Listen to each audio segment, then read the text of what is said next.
I was traveling in Ecuador, and before I left, I got a really bad feeling that something was going to happen, and it was concerning my dad.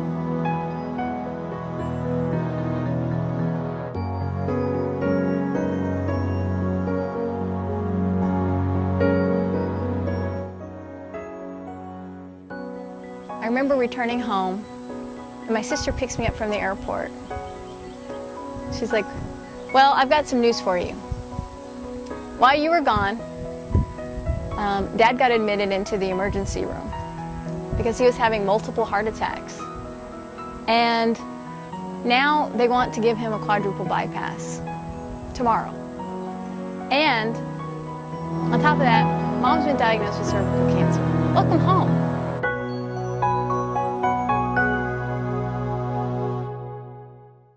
So I remember visiting him in the hospital, and he was scheduled for a bypass, a quadruple bypass, the next day. And I remember going to see him, and the surgery really didn't go that well. The cardiologist actually told my mom that he maybe had 6 months to live, maybe 6 months to a year at best. The scariest part to me was coming into his hospital room, and I saw this cart being wheeled into the room, and it was his lunch. I was like, "Oh, look, they brought you some food," and he really couldn't even talk much. So I went to go and lift they had like a metal tray on top of the plate, and I went to go lift the tray off the plate, and I was shocked and I was horrified, because what I saw on that plate was Swedish meatballs with gravy.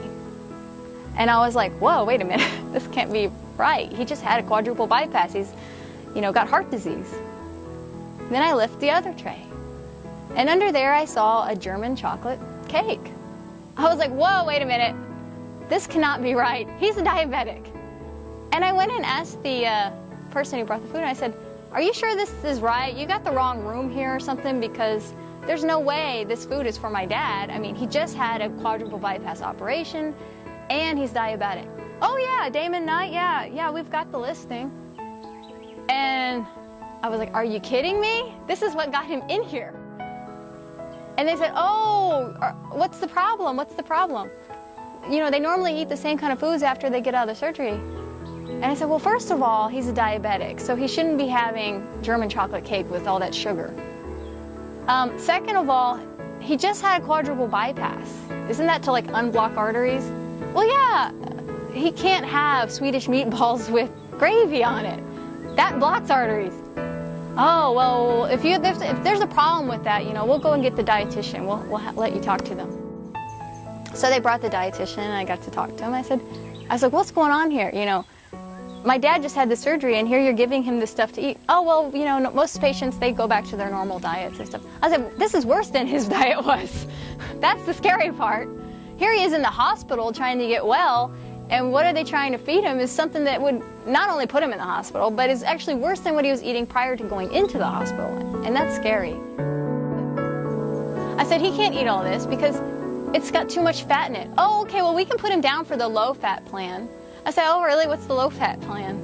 They said, "Oh, well, we'll give him chicken breasts, and we can leave the skin on there, and we also have mashed potatoes, and we can just, we can use butter buds or lower fat butter." And I said, "Oh, that's interesting. Do you have any vegetables?" "Well, yeah, you can order it with a salad." I said, "Oh, okay, what? Can you just bring in the salad?" "Well, that's not a full meal plan. We got to make sure it's balanced." I said, "Well, he's a vegetarian." And I just threw that out there to see what they'd say. I said, "Oh, well, that wasn't on his sheet. If he's a vegetarian, okay, well, we can get him, we have this egg salad thing that we can give him, and we also have some cheese toast." I mean, I was just like, whoa, when did this become health food? Here we are in the hospital, you'd think, hey, you're supposed to be getting healthy here, and this was the food that they were feeding him.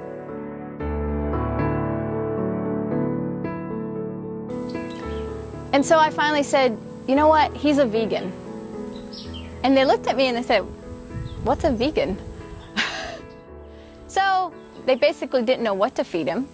And they told me, "Well, if you want to feed him, you can bring in whatever you want." but we don't have a specific plan for vegans. And a vegan, for those of you who don't know, is someone who doesn't eat any animal products, and they eat typically a vegetable or plant-based diet.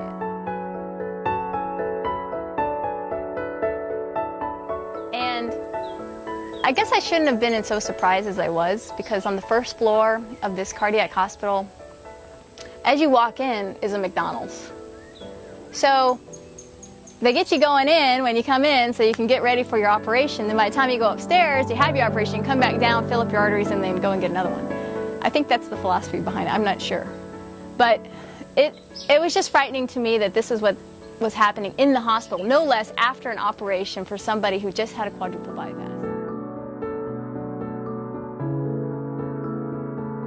I started doing a lot of research. I had already been taking some nutrition classes, and in biochemistry I started studying and reading and learning more stuff. And every day I started bringing him green juices and vegetable broth, and little by little he started getting better. But it took some time. He was in a really weakened state. You know, there were several times he told me that he thought he was going to die in there. And he was in there for about a month, and then he had a second month, and that was in and out of ICU. A second month he was in another facility where he was in kind of like special treatment. When he got out of the hospital, he came and stayed with me. I was the only one that kind of had the flexibility or time off to be able to help. When he came to my house, he literally could not walk up the stairs. He couldn't even walk from the back of my porch to where the grass landing was, which was maybe like 35, 40 feet. He could barely walk. He would get so winded and tired and lightheaded and ill.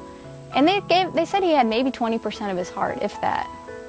And again, the cardiologist only gave him like 6 months to live. So it was a pretty desperate situation.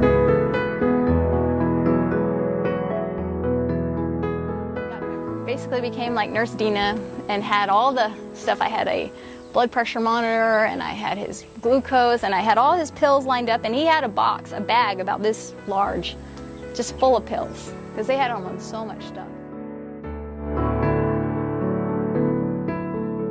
So during my research and through reading and learning and doing more study, I came across the benefits that vegan diets could have, especially for diabetes. And so every day we do these measurements, and I had him on a very strict vegan diet, and every day I'd have him go, and I had a Tony Little kind of like elliptical trainer, and he went and worked out on that for, you know, as much as he could. It started out, it was like 5 minutes, I think, and he'd have to stop in the middle. But every day he would keep doing that, and I had him doing the diet. When he was there, he got immediately, he just started getting better. He looked like 10 years younger by the end of the month. He was there maybe a month and a half. He lost about 22 pounds, and he was able to walk 2 miles a day and even climb Enchanted Rock, which is this huge mountain that's over here. And it was like lifestyle changes, which was never suggested to him. First thing was, hey, you got to go get surgery. Hey, you need to be on this pill. You need to do this and that. It was never suggested that your lifestyle, the things that you eat, what you put in your body, and it makes so much sense. It's like you do this 3-4 times a day. You think it's not going to have an impact on you. It's going to have a huge impact on you and your health and how you feel. And I mean, it was just unbelievable. When he went back to the doctor, they didn't know what had happened to him. In fact, they were like, wow, okay, you had some major changes here, didn't you?